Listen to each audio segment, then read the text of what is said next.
Essa é a segunda parte da nossa aula sobre o livro digital, e aqui, propriamente dito, a gente vai fazer a montagem do livro, né?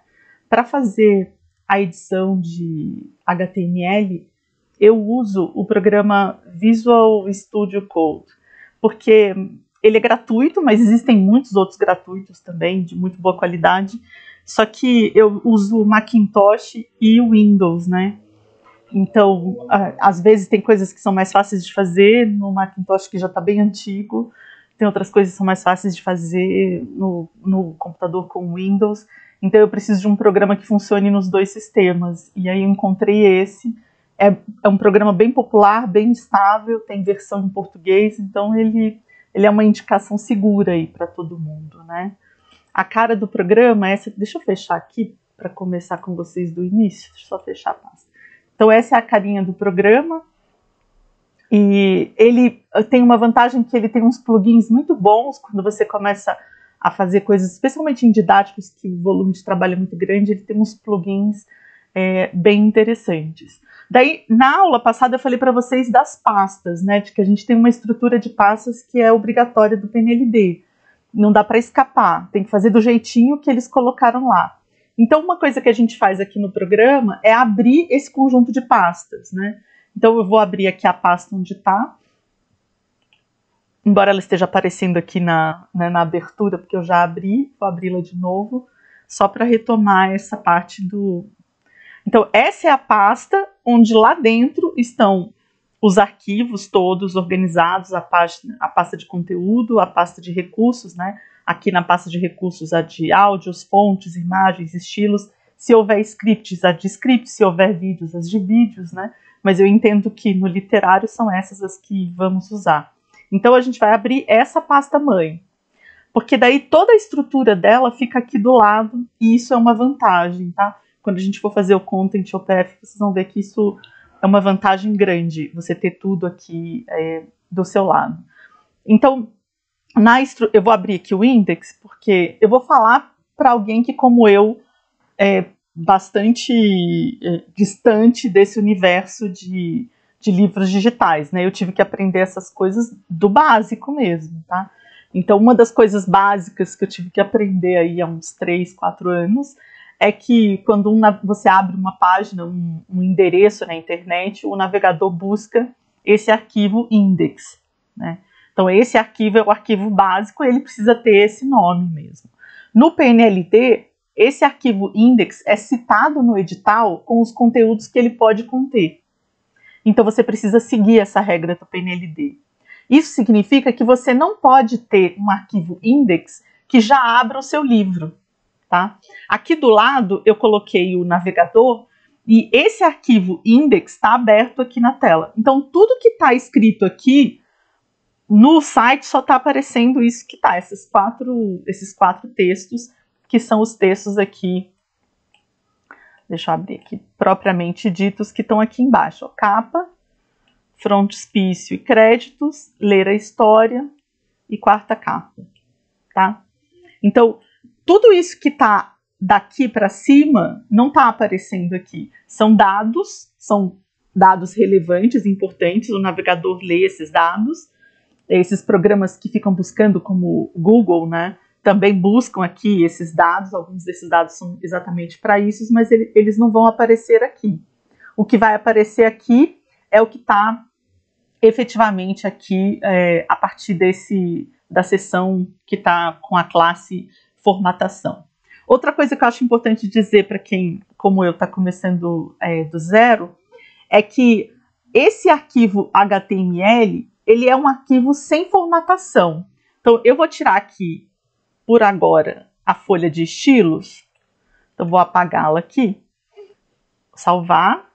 Então, veja, aqui saiu a bolinha, que significa que salvou. E aí eu vou dar um F5 aqui, um refresh.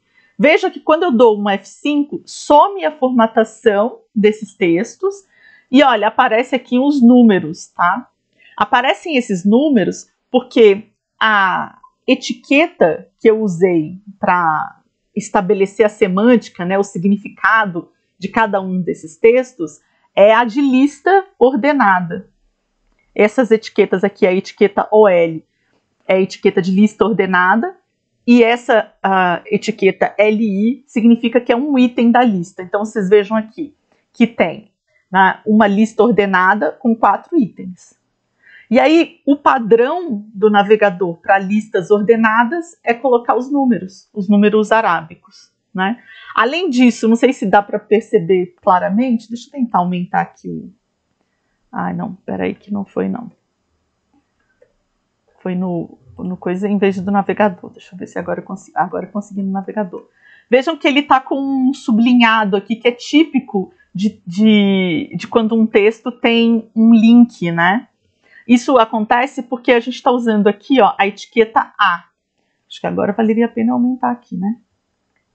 A etiqueta A no HTML, ela significa exatamente isso, um link, né? Nesse caso, o link é para a pasta, é para a página do miolo, que efetivamente é onde está o livro, tá? Mas poderia ser um link da internet. E aí você tira, a pessoa sai do seu livro e vai para a internet. Isso é proibido no PNLD, tá? A gente não pode mandar o leitor do livro para fora do livro.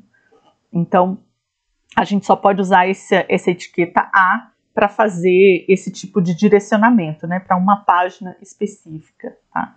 Aqui, como está com a formatação original, porque está sem a folha de estilos, na formatação original do navegador, usa-se essa cor azul, para quando você ainda não clicou no link, e essa cor mais escura, que é um vinho, para quando você já clicou no link.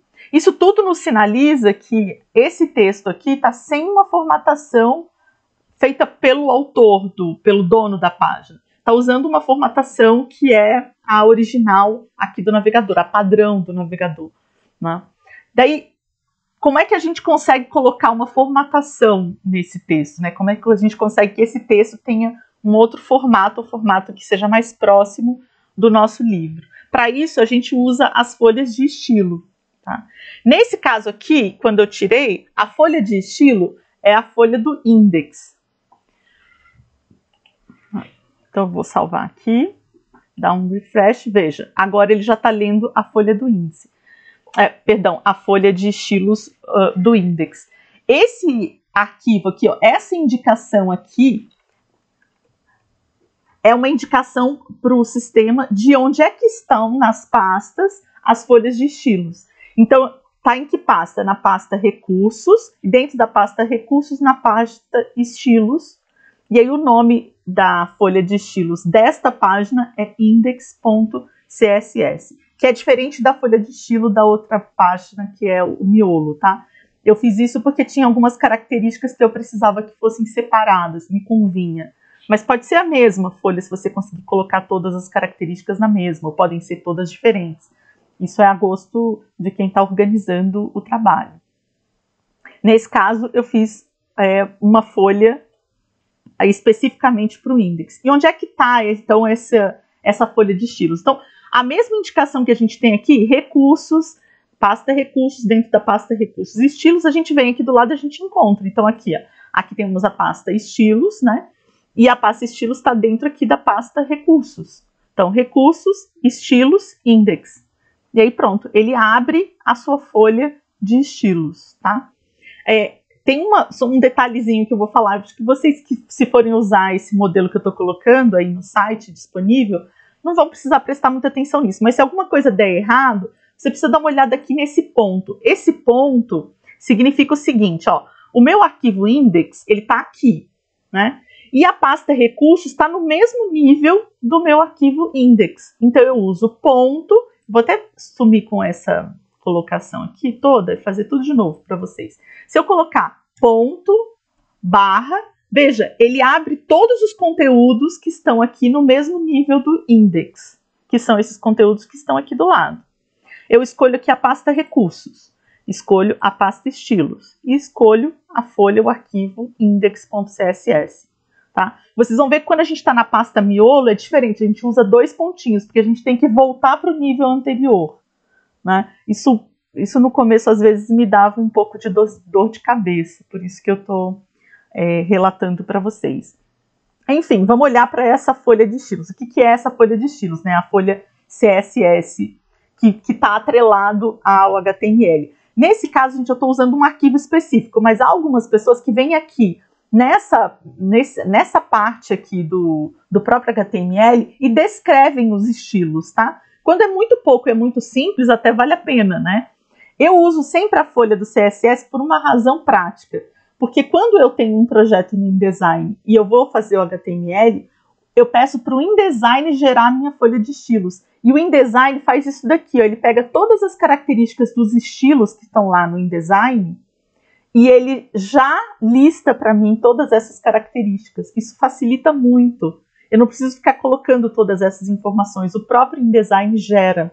Claro que eu preciso editar, porque, por exemplo, aqui a altura das linhas, da entrelinha, por exemplo, um e-mail é o mínimo que você pode usar para você passar nos testes de contraste, enfim, os testes finais que a gente precisa fazer para esse material, que é uma outra aula, né? Que eu vou deixar para uma parte 3 desse vídeo. Mas é muito mais fácil editar as características que estão aqui do que montar essa folha de estilo na mão, né? Então, essa folha foi organizada com o InDesign, só que tem algumas coisas próprias do HTML que eu tive que colocar. Então, por exemplo, eu fiz esse estilo chamado formatação para colocar uma largura máxima aqui de leitura dos dados na tela, tá? Então, por exemplo, se eu vier aqui e aumentar, vejam que tem uma hora que para, que o meu conteúdo para, ó. Quando eu estou aqui, ele está bem grudadinho na ponta, né? Quando eu vou alargando, ele para. Por quê? Porque eu defini aqui que o tamanho, a largura máxima dele é de 800 pixels, tá? Então, isso é uma edição que eu fiz para o CSS, que não veio do InDesign. Mas esses estilos vieram do InDesign, né? E aí tem uma coisa muito importante que vocês vão precisar lidar, que é as folhas de estilos trazem no final as fontes do projeto, tá? Então, por exemplo, esse projeto Raul da Cultura Escrita, a designer usou essa fonte, a DAXOT. Então, o que eu tive que fazer? Eu tive que trazer essas fontes aqui para a pasta fonte, então elas estão aqui, e eu tive que usar esse recurso, que é o @fonteface, para informar aos navegadores onde é que estão essas fontes, os arquivos dessas fontes, tá? Se eu estiver usando fontes que são padrão do sistema, assim, Geórgia, não sei outros nomes, porque Geórgia é o que mais usam, né? Mas se você está usando fontes que já estão incorporadas nos navegadores, aí você não precisa usar esse recurso de ficar informando para o navegador onde é que estão os arquivos das fontes. Porque o próprio navegador já tem aquilo lá incorporado. Mas, de toda forma, o edital pede que a gente tenha todas as fontes usadas aqui na pasta fontes. E, principalmente, que a gente tenha autorização para usar. Então, se você usou uma fonte que não é aberta, de licença aberta, tem uma licença fechada, você precisa botar o arquivo dela aqui e você precisa provar que você tem, com a documentação, que você tem direito de usar essa fonte, tá? Então, isso tem criado muito embaraço com aquelas fontes que são da Adobe. Primeiro que eu não sei se é burrice minha mesma, mas eu não consigo baixar aquelas fontes da Adobe Fonts. Nunca consegui. E também nunca consegui a documentação, porque a documentação que diz que eu tenho direito de usar está lá nos termos de uso do site. Todo mundo que paga o Creative Adobe, esqueci o nome completo deles, o pacote lá, tem direito àquelas fontes. Mas como é que eu provo que eu paguei, né? Assim, o que eu mando para... Sabe, ficou uma coisa muito esquisita. Eles não dão um certificado para você que você comprou aquela fonte, né? Então, quando me aparecem aqui projetos, eu geralmente faço os livros para minha editora, né? Eu não vendo minha força de trabalho aí no mercado, porque, enfim, a produção, né, a demanda da minha editora já é bem grande. Mas quando eu faço, por exemplo, para a Cultura Escrita, eu trabalho bastante com a Alessandra, e vem uma fonte que não tem, que a fonte não consigo baixar, não tem autorização, eu vou a um site que me ofereça fontes similares. E aí submeto ao designer para ver se ele aprova, ele aprovando, eu uso uma fonte similar. Isso é especialmente bacana com aquelas fontes da Google, né? Porque lá você já baixa e você já tem todos os direitos de uso ali, o próprio site te oferece. Então precisa ter esse cuidado, tá? Tanto o cuidado de que as fontes que você tem os arquivos para colocar aqui na pasta, né? Mesmo as mais óbvias, como essa daqui, Helvética, o edital pede que se coloque, então eu coloquei. A única coisa que eu não me preocupei muito foi de ficar descrevendo muito essas fontes, né? Mas, por exemplo, aqui até a Geórgia, né? Eu coloquei. E olha, tá faltando aqui, eu acabei de bater o olho aqui, tá faltando ela aqui no arquivo fontes, na pasta fontes, né? Mas certamente funcionou no navegador, porque a Geórgia é uma fonte quase que incorporada nesses navegadores, tá? Então, de todo jeito, você tem que usar aqui esse recurso Font Face, né? Que funciona muito simples. Se você pegar esse meu modelo, mamão com mel, né? Você vai vir aqui e substituir tudo que está aqui entre aspas pelo nome da sua fonte, tá? Então você vai colocar aqui tudo a descrição das fontes. Que descrição que eu coloco aqui? A descrição que apareceu aqui em cima. Então, por exemplo, o InDesign, quando gerou esse estilo, ele... Opa, peraí que fica aparecendo em cima. Ele chamou de DAXOT-bold. Eu venho aqui, copio isso daqui exatamente como está aqui, venho aqui embaixo e colo aqui no comando Font Face, tá? Aqui, o que eu faço? Aqui eu simplesmente vou escolher, né, a pasta onde é que aquilo está armazenado, né? Inclusive aqui tá errado também. Ai, como a gente vai descobrindo erro quando vai usando, né? Perdão, gente. Deixa eu colocar aqui certinho. Pera aí. Ah, não, tava certo. Eu aqui viajei, tava certo. Não tava errado, não. Tava certinho. Por que tava certinho? Porque o estilo tá aqui dentro da pasta estilo, dentro da pasta recursos, né? Então ele já está na mesma hierarquia, né? No mesmo peso que a pasta fontes. Precisava usar os dois pontinhos para voltar até o menu principal. Deixa eu fazer isso aqui de novo, só para ficar mais claro. Então, se eu colocar um pontinho só e barra, ele só me mostra o que está dentro da pasta estilos, né? Aí eu volto aqui, coloco mais um pontinho e a barra, aí ele volta na hierarquia para o nível anterior. Aí no nível anterior tem as pastas áudios, fontes, imagens e estilos. Eu venho aqui na pasta fontes e escolho o arquivo correspondente a DAXOT, que é esse daqui, tá? Então ele estava certo, eu que me enganei. Então essa folha de estilos aqui é bem parecida com a folha de estilos do Word e com a folha de estilos do InDesign, né? A diferença é que o nome que se dá para isso daqui não é estilo, tá? O nome que se dá para isso daqui é classe, né? Porque na semântica do HTML, essa etiqueta, essa primeira etiqueta que a gente coloca aqui, ela pode ter uma classe, tá? Assim ficou o nome, né? Vem do inglês class. Então, eu estou usando aqui a etiqueta LI, que é a etiqueta de item de lista. E eu quero dar um formato específico para esse item de lista. O que eu venho aqui e coloco a classe. No caso aqui, a classe é sumário hífen capítulo. Se eu vier aqui na minha folha de estilos, eu vou encontrar aqui essa classe, tá? Mas é a mesma lógica de estilo, tá? E não teria nenhum demérito chamar isso de um estilo, né? Até porque está na folha de estilos, tá? A única diferença é que na semântica do HTML, as etiquetas, né? As etiquetas que a gente usa para dizer qual é o conteúdo, a qualidade do conteúdo que está aqui, então nesse caso é um item de lista, a gente tem uma classe, que é o que vai nos dizer qual é a formatação desse conteúdo, tá? E aí, eu sei lá, acho que eu me arriscaria a dizer que quase todas as etiquetas podem ter classe, né? Vocês estão vendo que aqui, por exemplo, na etiqueta seção, que é uma etiqueta organizadora de conteúdos, né? Eu abri aqui uma seção, posso fechar essa seção, abrir outra. Dentro aqui dessa etiqueta que é o corpo, eu posso abrir várias seções de conteúdos, né? Usando tanto a etiqueta seção quanto a etiqueta divisão, que está aqui, ó, que é a div, né? E para organizar o conteúdo, isso não vai aparecer aqui, tá?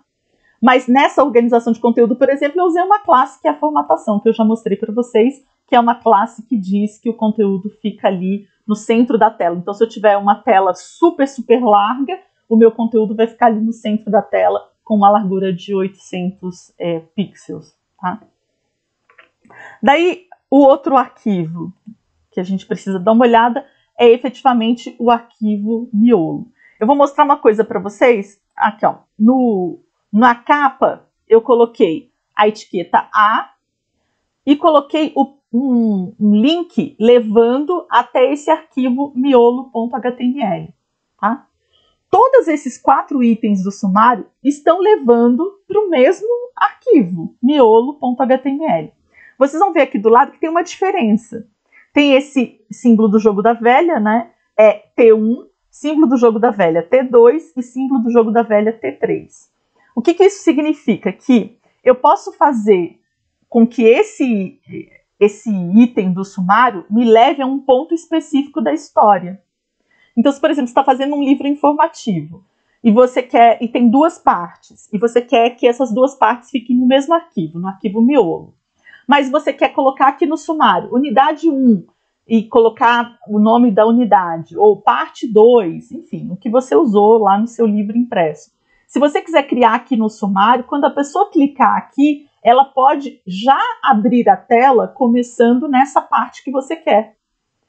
E para isso que a gente usa aqui, ó, T1, T2, T3. Isso não é padronizado, tá? Eu que uso assim para ficar mais simples sempre. É título 1, título 2, título 3. Mas você podia colocar anexo, maravilha, Paranauê, não importa. O que tiver aqui depois do jogo da velha precisa simplesmente aparecer onde você quer que comece a leitura, né? Como um ID. Nesse caso aqui, deixa eu aumentar aqui para ver se fica mais visível na tela, né? Olha, na página 1, que é a página do frontispício e dos créditos, eu coloquei ID, né? Isso daqui é um atributo da etiqueta P, mas é um atributo que pode aparecer em várias etiquetas, não é exclusiva da P, e é um identificador. E aí tem aqui, entre aspas, e eu coloquei o mesmo T1 que eu coloquei lá atrás. Então aqui eu coloquei jogo da velha, aqui tem o link completo da página, no final veio jogo da velha, T1. Aí aqui no miolo eu coloquei ID, T1. Então o que vai acontecer? Se eu clicar aqui, eu vou abrir a página já começando aqui em página 1. Eu vou voltar de novo. Se eu abrir aqui clicando em capa, ele começa lá do início. Ó, primeira capa, página 1, aqui embaixo. Vou voltar, vou clicar em frontispício. Veja que a primeira capa está aqui em cima, tá? Ela não desapareceu. Só que a página já abre onde eu quero que ela abra. Então, vou testar os outros. O T2. O T2 é ler a história. Então, o T2 já é onde a história começa. Onde que eu coloquei o T2 aqui? Então, o crédito passou. Ó, o T2 está aqui. No início do miolo. Então, se eu clicar aqui no ler a história, ele já começa aqui. Estão vendo que tem um pedaço aqui que não é que é dos créditos, mas isso acontece por uma razão muito simples. É porque o texto já terminou aqui.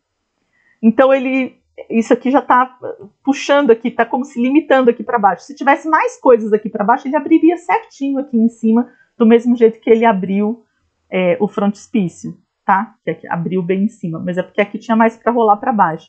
Nos outros casos, o conteúdo está vazio, né?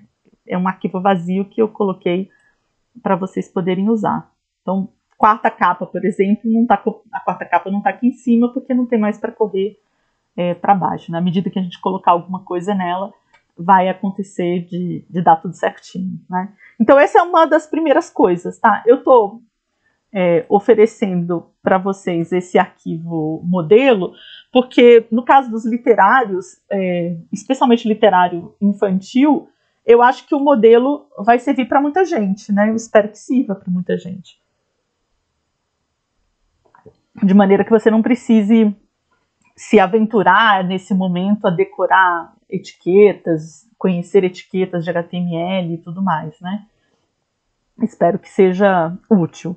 E aí, como é que você vai usar esse modelo, né? Então, aqui no index, se você tem mais entradas aqui, você vai simplesmente copiar esses itens de lista, né? Então, imagina aqui, eu quero copiar essa linha. Eu venho aqui, marco essa linha, clico em copiar, né? Eu estou dando aqui um Ctrl+C que não está aparecendo para vocês. Coloco o meu cursor aqui embaixo e pronto.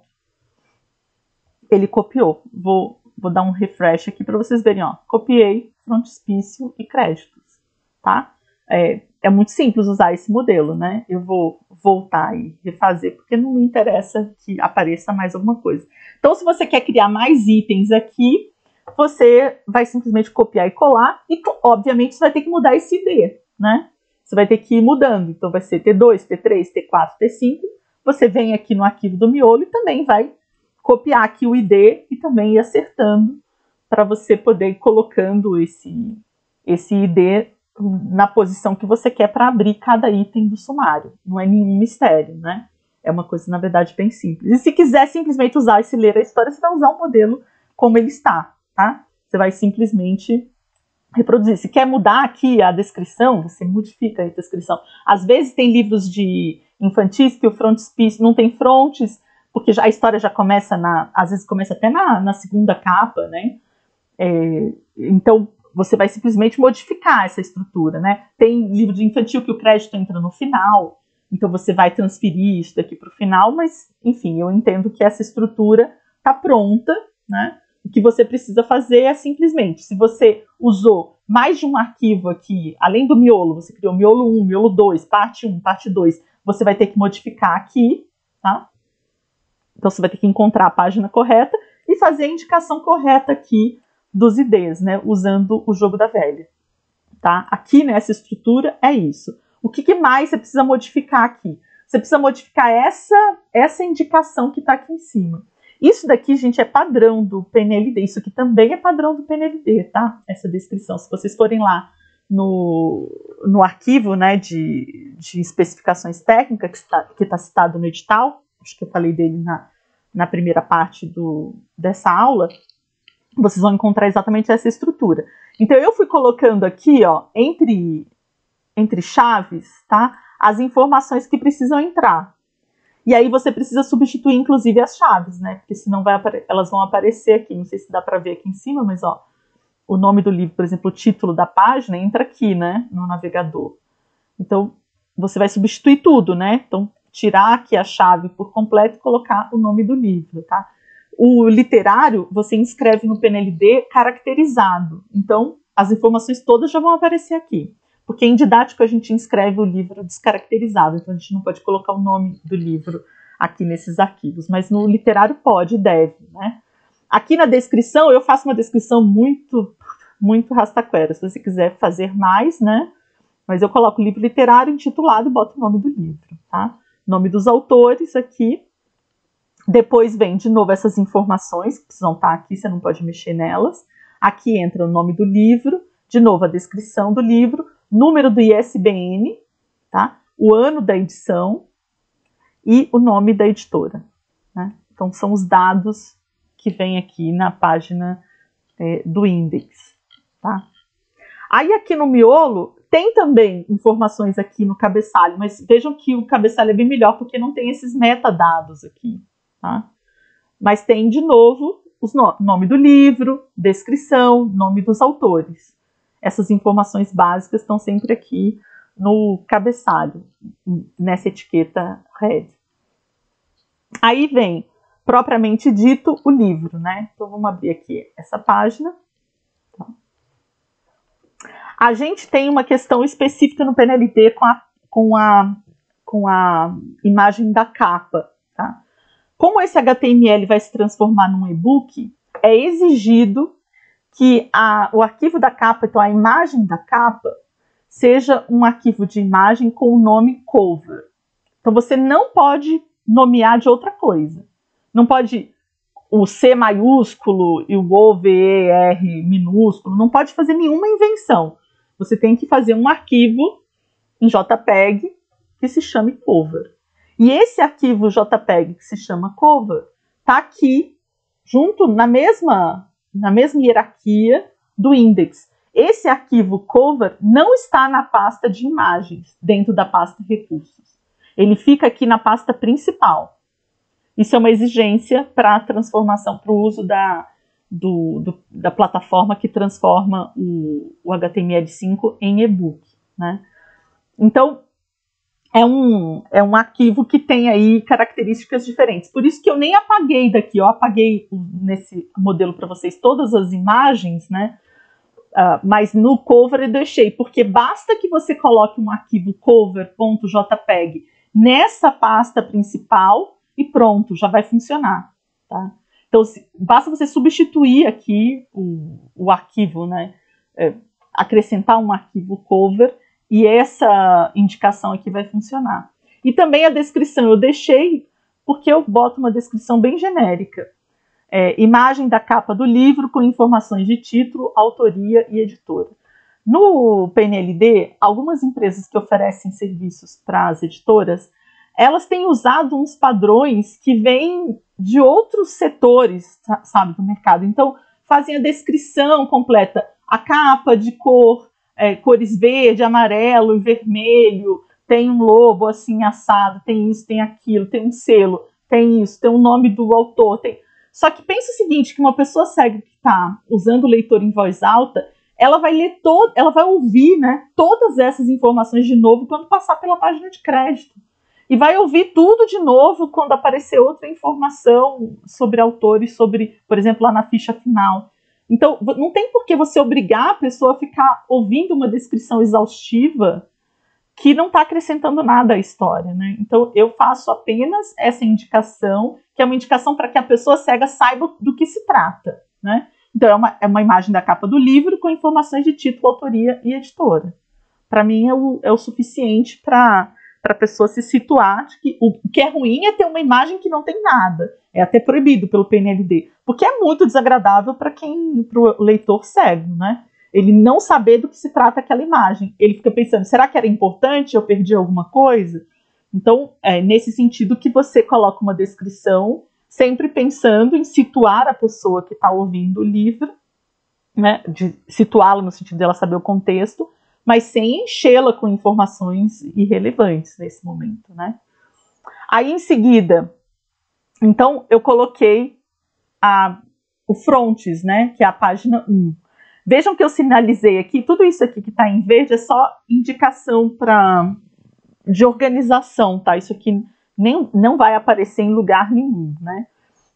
Eu também uso essa indicação aqui com o recurso área, que me parece interessante porque alguns leitores leem, né, e dão para os leitores uma indicação de qual que é essa seção, né? Então eu fiz uma divisão aqui e coloquei uma divisão capa, depois eu fiz outra divisão e coloquei frontispício, tá? Que é uma tentativa de ir dizendo o contexto, né? De ir explicitando para quem está ouvindo o contexto. Então aí eu deixei uma estrutura para vocês, então, por exemplo, frontispício, né? Pode entrar uma figura, tá? Se entrar uma figura, né? O que você precisa fazer? Você precisa vir aqui onde está CRC, e aí você coloca ponto e barra, ele te mostra tudo que está na pasta content, tá? Nessa pasta aqui em cima, que é onde está o meu arquivo miolo. Se eu colocar 2 pontos e barra, ele volta para o nível anterior. Aí já aparece tudo que está no nível anterior, aqui na pasta principal. Daí eu vou escolher aqui recursos, imagens, e escolho o arquivo que você quer que apareça aqui no frontispício, tá? Eu acho que aqui no caso do Raul é esse daqui, ó. Precisava ter colocado o nome certo, mas eu acho que é esse daqui, ó, capa, nome, livro.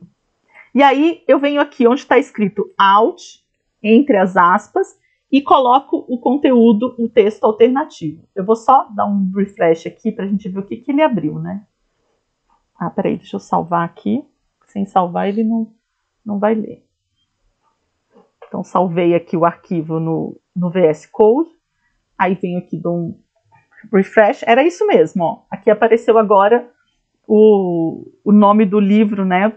é uma imagem raster porque essa fonte aqui foi feita pela Design, né?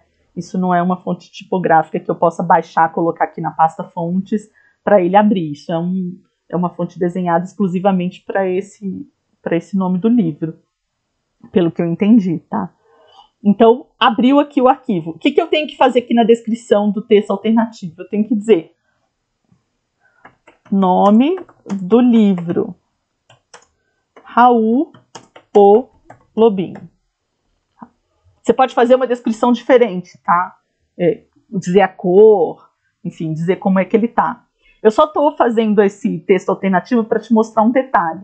Muitos preparadores de texto, muitos editores de texto, quando tem essa situação, assim, ou sei lá, fundo caramelo, onde se lê, 2 pontos. E aí vem aqui e coloca uma aspas, tá? Olha que já apareceu aqui no programa um vermelho, né? Deixa eu aumentar aqui para ver se fica mais.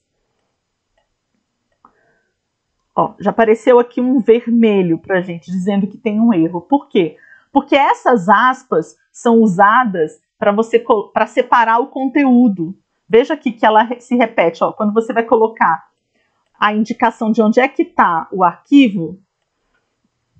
Opa!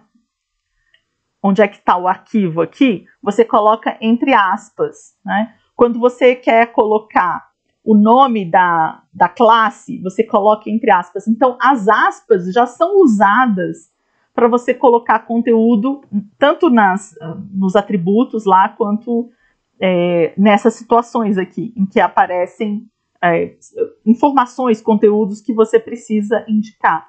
Então, você não tem como colocar aspas aqui. Não existe isso. Vai dar sempre esse erro de vermelho porque o programa está te dizendo que isso aqui está errado. Então, esse texto precisa entrar sem estar entre aspas, tá? Quando você colocou aspas aqui, tudo isso daqui, ó, já está com problema. Porque tudo isso daqui já está aparecendo como um atributo. Ele está entendendo que o texto alternativo terminou aqui e que isso daqui é um atributo. Só que isso daqui é um atributo que não existe no HTML. Então ele está estranhando, ele está dizendo que isso aqui tem um erro. E o erro é que você colocou uma aspas. Então não tem como colocar aspas, não tem como organizar esse conteúdo assim. Você pode usar ponto e vírgula para criar uma dramatização, mas o melhor é você baixar o NVDA e escutar esse arquivo, tá? Essa é a melhor situação é o melhor que você pode fazer para entender a lógica do texto alternativo, né? É tentar ouvir o seu livro no NVDA, que é um programa gratuito, você instala no Windows e aí você pode escutar o livro. Inclusive é o programa indicado pelo PNLD. Aí eu deixei aqui, ó, nome dos autores, créditos. Eu deixei essa estrutura no arquivo que eu mandei para vocês. Olha, já tem aqui uma indicação de logotipo, né? Porque essa é uma exigência do PNLD, que quando você coloque lá alguma informação em algum lugar onde você vai colocar essa página de créditos, que tenha o logotipo, né, da editora. E se você fez um frontispício, você muito provavelmente colocou o seu logotipo. Daí, vejam que já tem um estilo específico, né, para logotipo.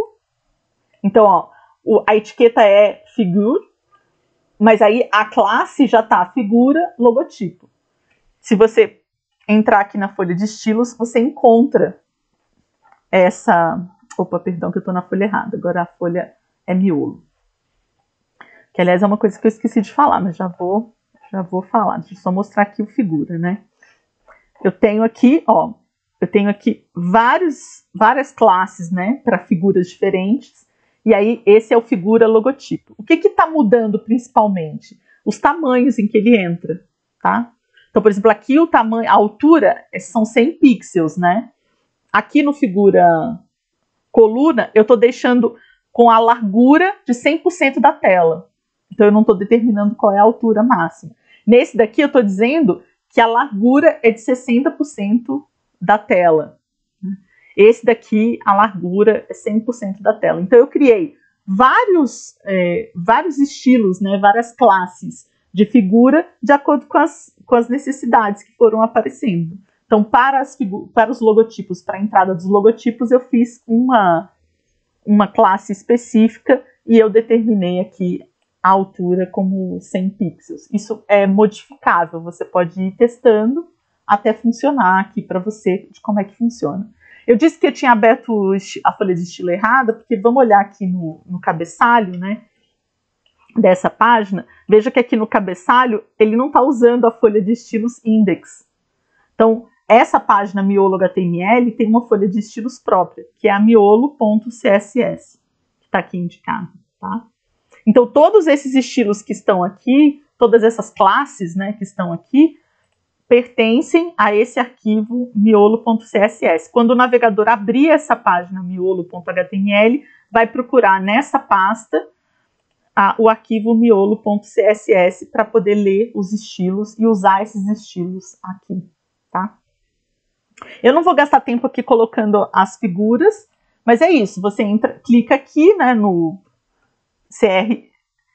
SRC, você clica aqui, você coloca 2 pontos barra, vai abrir aqui a pasta principal, você entra em recursos, entra em imagens e você encontra aqui o logotipo. Se não me engano é esse aqui, ó, logo.br, deixa eu ver. É esse mesmo, ó. O logo que está aqui, que deveria ser um logo em preto e branco, mas não está em preto e branco, mas enfim, é ele mesmo, tá? Você simplesmente encontra o logotipo, vem aqui, eu coloco a descrição sempre menos é mais para mim. Então, logotipo da editora tal, nesse caso aqui, Cultura Escrita, né? Aí vem a página 2 de créditos, né? E aí na página 2 de créditos, eu uso uma estrutura que a Aline Martins da Sem Serifa fez para mim na primeira vez que eu encomendei dela um projeto gráfico que já contivesse o livro digital. Ela é muito craque. E ela já fez o projeto gráfico para o InDesign pensando depois na geração desse arquivo HTML. Né? Então, ela já criou todas as classes para a ficha catalográfica. Tudo perfeitinho. E aqui no crédito, tudo já veio para mim tudo alinhadinho. Então, por exemplo, essa linha que é própria da ficha catalográfica, esses recuos que são típicos da ficha catalográfica, ela já pensou em tudo, tá? A Aline é muito craque. Então, todos esses itens estão aqui com estilos, né? Que foram, inclusive eu usei a nomenclatura da Aline, tá? Então, todos aqui nessa pasta, né? Então, eles estão, se não me engano, está no começo aqui. Crédito, né? Ficha cabeçalho, ficha CDD, CDU. Então, já está tudo prontinho. O que eu aconselho vocês, né? Simplesmente digitarem aqui os dados. Então, aqui nos créditos, né? Você simplesmente vai substituir aqui as informações de acordo com a sua ficha de crédito. Nos créditos tem só a Aline criou duas classes, tá? Então, é a classe crédito, que é essa daqui comum, que tá aqui comum, e tem essa crédito espaço anterior, tá? Tá vendo que aqui, essa daqui, por exemplo, é crédito espaço anterior, que dá simplesmente um pequeno espaço aqui para criar blocos de conteúdo. Ela fez isso e eu uso do jeitinho que ela fez, tá? Porque ajuda muito, né, a organizar aqui os dados. Fica bem com blocos. Então, primeiro aqui dos copyrights, depois dos nomes aí de quem participou e, por fim, os dados da editora. O PNLD exige que a ficha de crédito tenha o endereço da editora, tá? Então, vocês precisam colocar. Daí, sugiro a vocês usarem aqui a estrutura da ficha catalográfica da Aline e só substituir os dados pelos dados que a bibliotecária ou o bibliotecário ou, sei lá, a CBL enviar, se vocês compram a ficha deles, tá? Fim dos créditos, né? Eu não vou me estender, né, voltando para coisas que foram ditas na parte anterior. Aqui é onde entram efetivamente as imagens raster do livro e o texto alternativo, né? Que eu estou entendendo que já foram feitos, porque é assim que eu trabalho.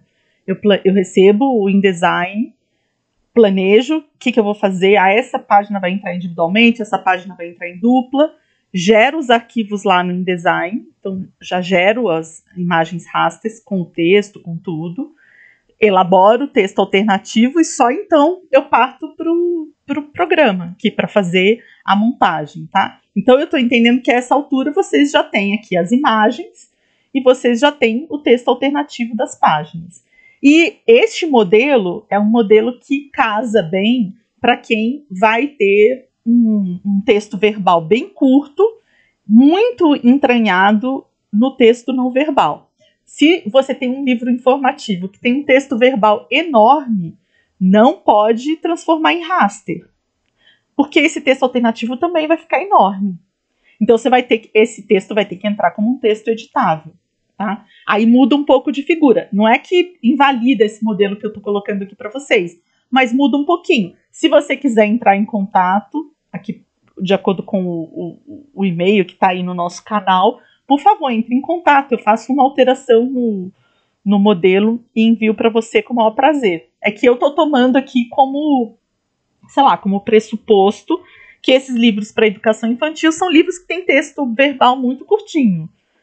Então, até porque as crianças vão ter que fruir esse livro muito mais pelo texto não verbal do que pelo texto verbal, porque elas dependem de alguém letrado para ler para elas o texto verbal, né? Então, quando a gente produz, eu não sou da área de literários, tá? Não sou autora de literários, não, mas no meu entendimento de professor é isso, né?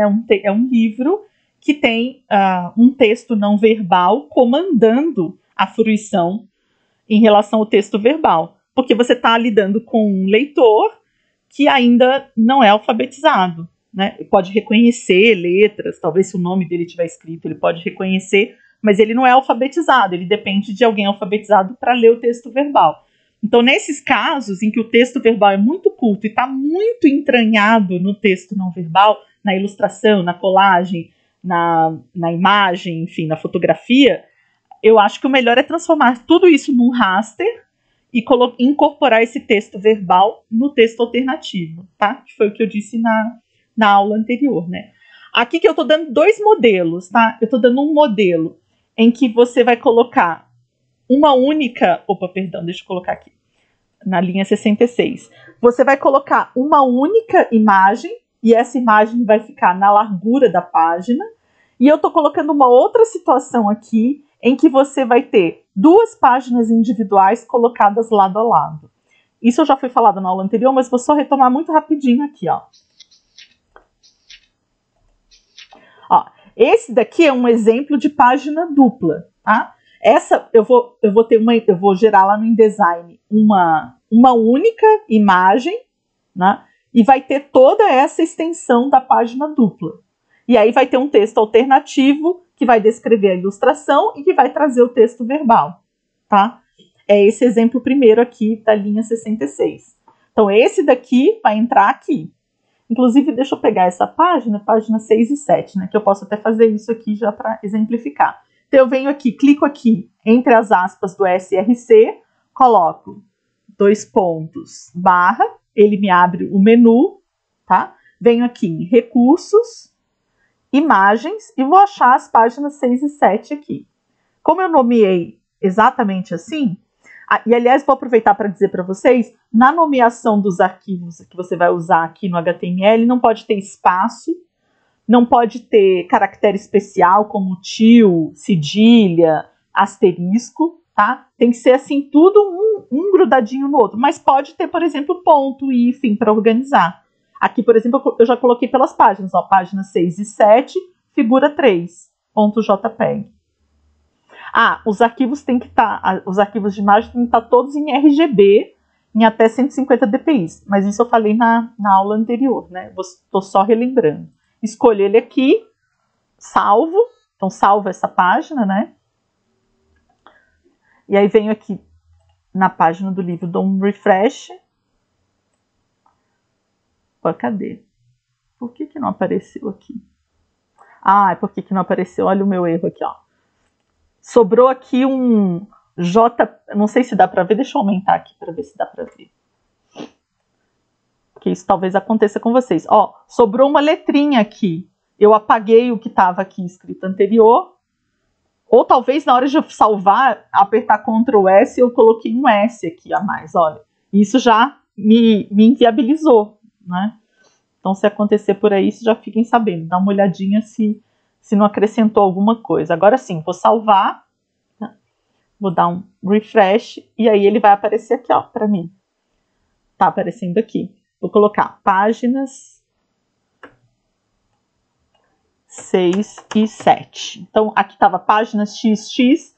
Coloquei, então, páginas 6 e 7, tá? Vou salvar de novo. Venho aqui, dou um refresh. Olha que já vai aparecer, páginas 6 e 7. Eu vou alargar aqui só para vocês verem até onde vai, né? Então, ó, eu vou alargando.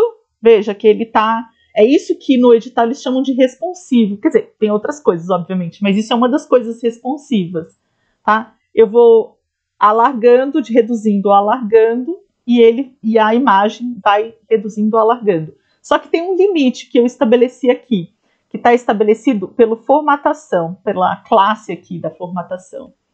Deixa eu voltar aqui. Que no caso do miolo, essa formatação, se não me engano, é de 1200, é isso mesmo, ó, 1200 pixels. No index, eu coloquei uma largura máxima de 800 pixels. Aqui, no miolo, eu coloquei uma largura máxima de 1200 pixels. Exatamente porque tem muitas dessas páginas duplas, né? Então, ficava muito pequeno o 800. Então, eu deixei até 1200. Então, essas imagens que são duplas, elas estão entrando com uma largura de 1200 pixels, tá? Daí, ok, coloquei aqui a imagem, venho aqui, simplesmente copio do meu arquivo do Word o texto alternativo e colo aqui, tá? É exatamente isso. Copio de lá e colo aqui o texto alternativo, que já foi feito. Aí aparece outra situação. Vamos voltar aqui para folhear o livro. Então, essa daqui é uma página dupla, essa é uma página dupla, essa é outra dupla. Essa daqui, eu já poderia até tomar uma decisão aqui de dividir, né? Eu, no caso, deixei essa daqui como página dupla. Mas eu poderia tomar uma decisão de dividi-la aqui ao meio. Essa daqui já está mais dividida. É que eu entendi que esse texto verbal estava muito ligado aqui à ilustração. Então eu deixei como dupla. Só que essa daqui não é uma dupla de páginas.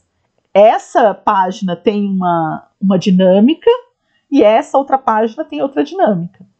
Nessas situações em que você tem duas páginas individuais, você não vai querer que essa página individual entre aqui no seu livro, uma embaixo da outra. Eu vou fazer só esse teste para mostrar para vocês. Eu vou usar essa mesma linha aqui. Vou copiar, vou colar, tá?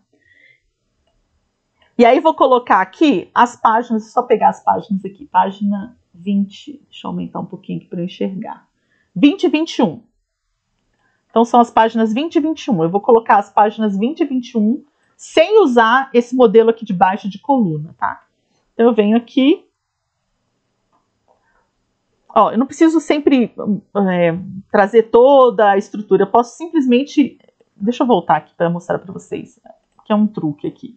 Eu venho aqui, marco toda essa parte e coloco barra. Quando eu colocar barra, ele já abre para mim todas as imagens que estão aqui na pasta Images. E aí eu vou procurar a página 20. Ó, página 20, figura 10. Tá? Venho aqui e colo o texto alternativo. Aí aqui embaixo eu vou colocar a página 21. Página 21. Tá aqui, figura 11. Venho aqui também, coloco aqui copio lá do Word e colo aqui o texto alternativo. Vou salvar. E vou abrir aqui de novo. Agora, dá um refresh. Daí, olha o que aconteceu. Eu acho isso daqui muito estranho, tá? Você tem uma dupla de páginas e depois você tem as páginas individuais colocadas uma embaixo da outra. Por quê? Porque fica parecendo que essa página é muito maior e mais relevante para a história do que essa. E essa daqui também, que é muito maior e muito mais relevante do que essa daqui. Só que, na verdade... Essa daqui é só metade, né, dessa. E aquela outra é a outra metade. Então, eu entendo, do meu ponto de vista, que essas páginas individuais, elas têm que entrar no livro lado a lado, tá? Se imagina que você aumenta aqui a tela, ó, essas imagens aumentam tanto que elas até somem da tela, de tão grande que elas ficaram.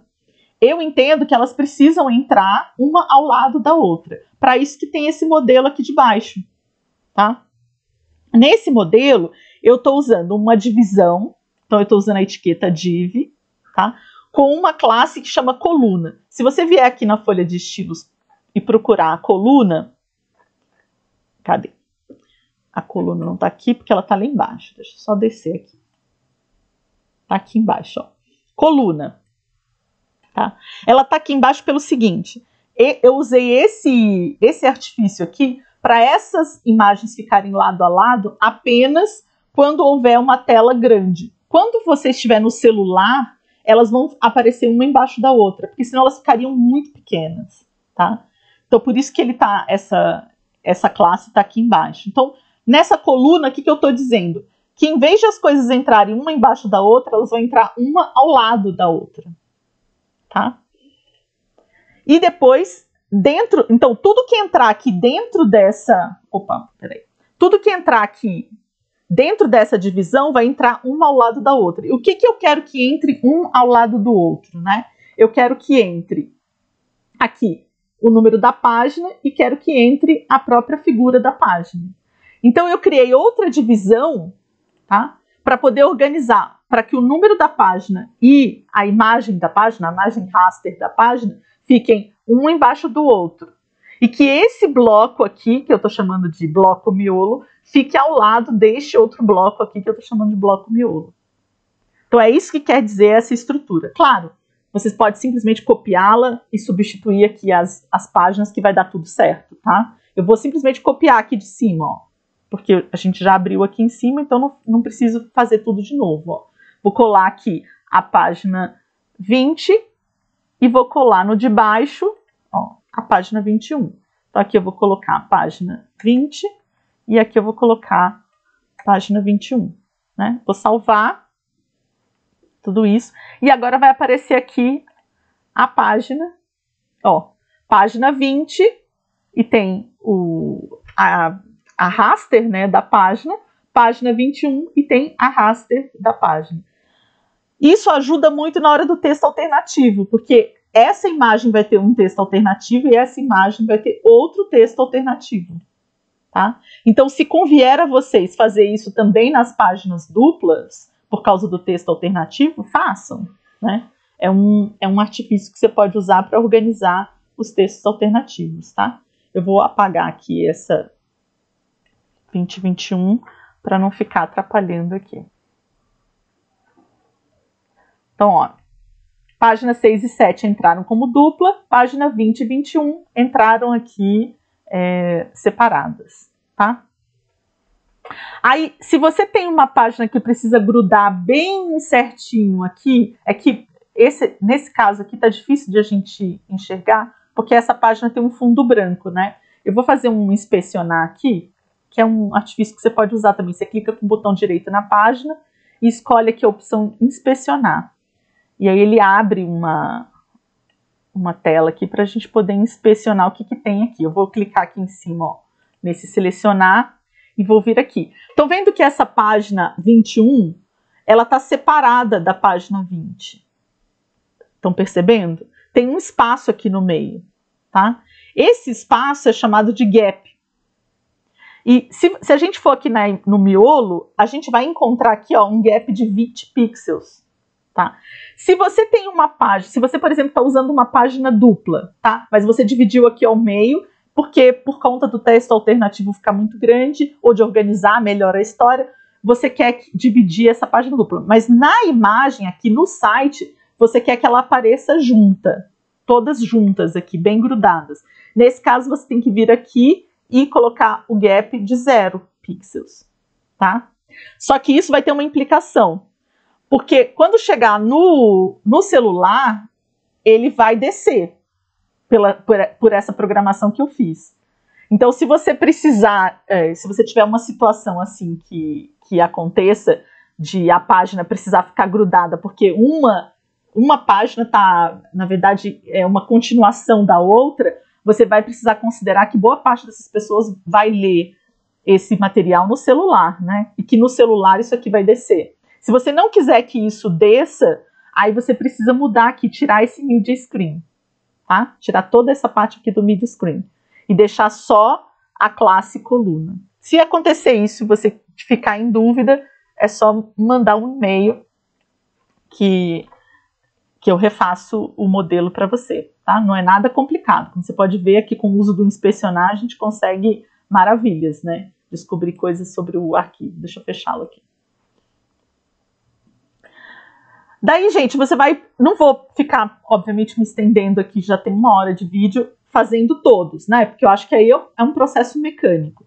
Só que aí chegou lá no final, né? Como eu disse no vídeo da aula anterior, eu tomei essa decisão, né? De colocar o texto, a biografia dos autores como um texto editável.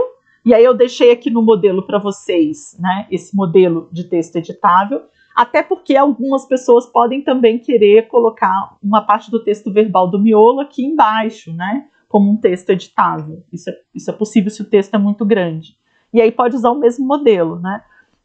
A única coisa que você precisa ter atenção, né? De usar aqui as classes, de verificar se aqui na folha de estilos, essas classes correspondem à fonte tipográfica do projeto, né? Porque tem que ter uma relação entre esse livro digital e o projeto em papel, embora você possa usar outras fontes, mas você precisa ter aí uma correlação, senão vira uma coisa desconexa, né?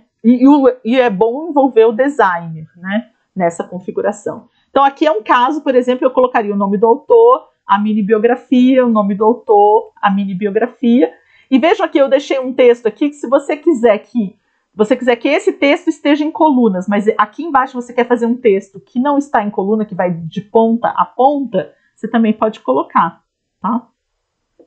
E aí, por fim, vem a quarta capa, né? A quarta capa é aquilo que eu falei na aula anterior. Você pode fazer um raster e descrever, tá? Isso é possível.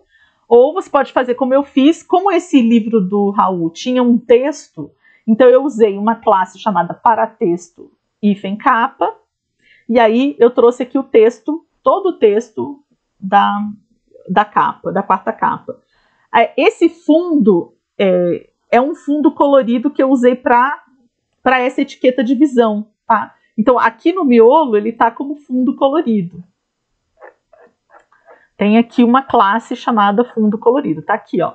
E aí eu escolhi a cor que se aproximava lá da cor no livro. Esse número aqui da cor, deixa eu aumentar aqui um pouco para ficar maior. Esse número é muito fácil de encontrar. Quando você está lá no Photoshop, você vai numa daquelas opções, na opção RGB, e lá embaixo ele te dá esse código, que é jogo da velha, e aí vem 6 caracteres, que pode ser número ou letra, tá? Você simplesmente copia e cola aqui, tá? Se, no caso, a sua quarta capa tem mesmo um fundo colorido, né? Aí você pode pensar assim, não dá para colocar uma imagem? Dá para colocar uma imagem como fundo, tá? O background pode ser uma imagem. O problema é que essa imagem não vai ter texto alternativo, e aí pode ser que você não passe na validação. Então você precisa pensar bem, né? Ponderar bem aí. Enquanto que se você colocar uma cor, então toda vez, deixa eu mostrar aqui. Eu tenho uma divisão aqui, ó, ela começa e termina. Ai, peraí que tá acabando a bateria aqui. Deixa eu colocar um. Pronto. Ela começa aqui em cima e termina aqui embaixo. Então, toda essa divisão, se eu colocar um monte de texto aqui, deixa eu só fazer um copia e cola para demonstrar isso. Ó, vou copiando um monte de texto, tá? Salvei. Dei um refresh, espera que já vem. Olha, entrou aqui um monte de parágrafo de texto. Vejam que esse espaço aumentou e ele continua com o fundo colorido. Por quê? Porque toda essa divisão, do início até o fim, né? Então, do 102, da linha 102 até a linha 111, vejam que ela começa aqui e termina aqui. Essa barra aqui antes do nome da etiqueta significa que ela terminou aqui.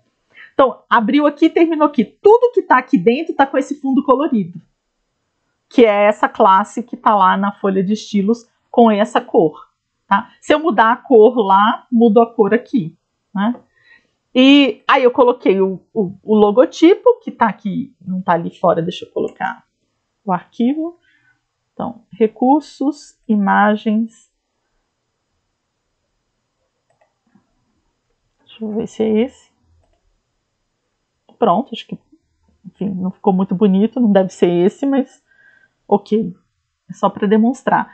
E aqui o número do ISBN. Então, você não precisa colocar o código de barras, até porque o código de barras no livro digital ele não faz nenhum sentido, né? Já que o código de barras é para ser lido por uma máquina que escaneia.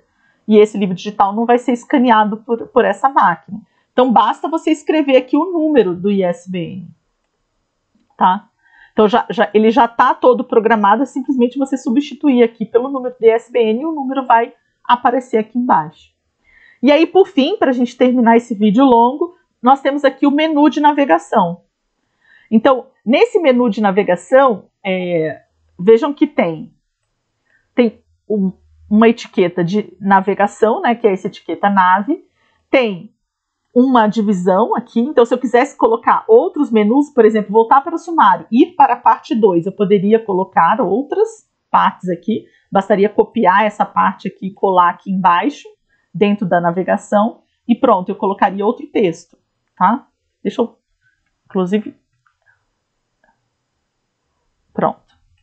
E eu estou usando, né, um estilo para esse texto, que é texto menu. Então, você pode modificar aqui na folha de estilos, né? Você encontra o texto menu aqui, texto menu, e aí você pode escolher outra fonte, né? Pode escolher outro tamanho, enfim, pode fazer as modificações que você achar que deve.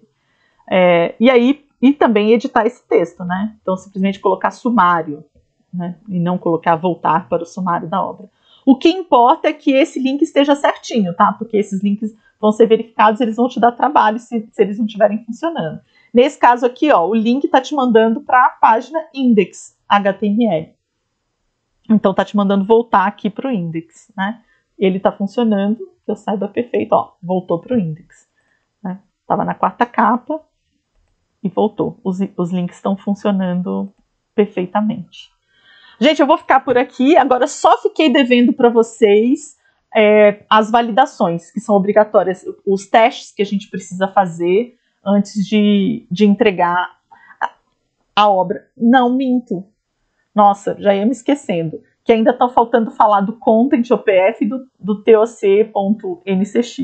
Mas eu vou deixar para o próximo vídeo, tá? Porque já ficou muito longo, né? 1 hora e pouco. Prometo que no próximo eu retomo aqui falando desses 2 arquivos que são exigidos pelo PNLD e junto com a validação.